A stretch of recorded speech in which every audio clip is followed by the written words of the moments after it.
नमस्कार फ्रेंड्स। आज हम बनाएंगे घेवर। तीज है आज। इस तीज पे आपको हार्दिक शुभकामनाएं। ईश्वर करे ऐसे ही आप अपने परिवार के साथ तीज पर आनंद से घेवर बनाइए, खाइए, खिलाइए और अच्छे से तीज मनाइए। तो इसके लिए हमने कई तैयारियां पहले से तैयार कर ली है।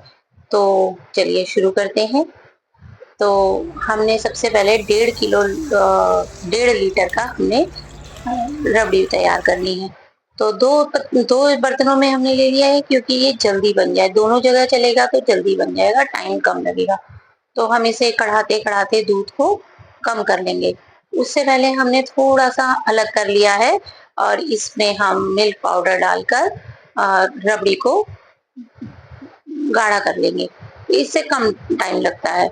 तो मिल्क पाउडर डालने से पहले इसी दूध में हमने केसर के धागे डाल लिए हैं, जिससे कि केसर का भी फ्लेवर आ जाए। आज जितना दूध है उतना ही हमने मिल्क पाउडर लिया है और इनको हमने मिक्स कर लिया है। जब हमारा रिड्यूस हो जाएगा, काफी आधे तक हो जाएगा, तब हम इसमें मिल्क पाउडर का ये वाला घोल डाल देंगे। इससे रबड़ी जल्दी तैयार हो जाती है और फ्लेवर भी ऐड हो जाता है। तो इसमें हमने छान के डाला है, जिससे कि कोई लम्स होगा वो भी हमारा मैश होके निकल जाएगा। और इस तरीके से हमने डाल लिया है। और इलायची भी हमने छान के डाली है, जिससे कि इलायची के छिलके अलग हो जाए। तो बस ये हमारा बन बन गई है और इसमें हमने चीनी भी डाल दी थी। हो गई है हमारी रबड़ी तैयार। और अब हम करेंगे मैदा की तैयारी, घोल की तैयारी। तो हमने 1 कटोरी मैदा ली है और इसको हम छान के यूज करेंगे।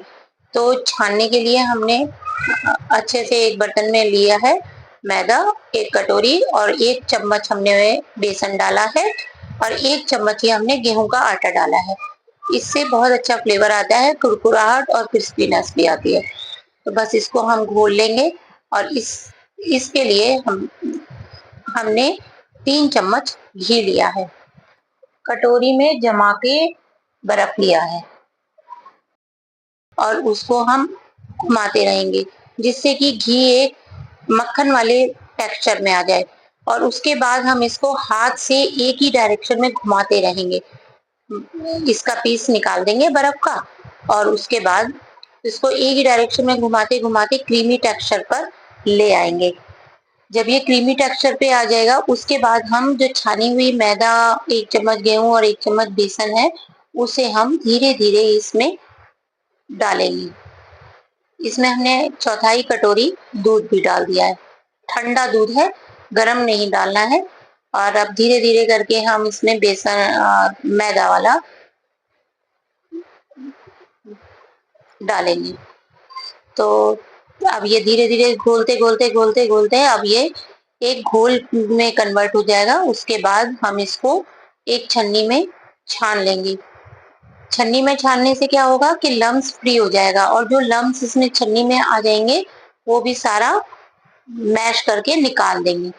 तो इस तरीके से सारा ये मैश करके हम सारे लम्स को घोल में ट्रांसफर कर लिया। इस पूरी प्रोसेस में हमारा 1 कटोरी मैदा के साथ हमारा 2.5 कटोरी के आसपास पानी लगा है। तो अब इसको हमने फ्रिज में रख देना है ढक के। और आधी चम्मच हमने नींबू का रस डाला है। नींबू के रस से क्रिस्पीनेस बढ़ जाती है। बस इसको हम 15-20 मिनट के लिए फ्रिज में रख देंगे ढक के। और उसके बाद हम शुरू करेंगे चाशनी बनाना। तो चाशनी के लिए 1 कटोरी चीनी और 1 कटोरी पानी लिया है। इसमें केसर के धागे और एक फूड कलर, थोड़ा सा पिंच हमने डाल दिया है और धीमी आंच पे इसको आधे तार की चाशनी तक ले आएंगे। अब हमने फ्रिज में से बैटर निकाल लिया है और एक कढ़ाई में देसी घी डाल के, खूब अच्छे से देसी घी डाला और स्टैंड लगा लिया गोल घेरे का। और उसमें थोड़ी थोड़ी ड्रॉप हम डालेंगे बैटर की। तो ये हमने करीबन एक बार में 25 के करीब चम्मच से डाली है।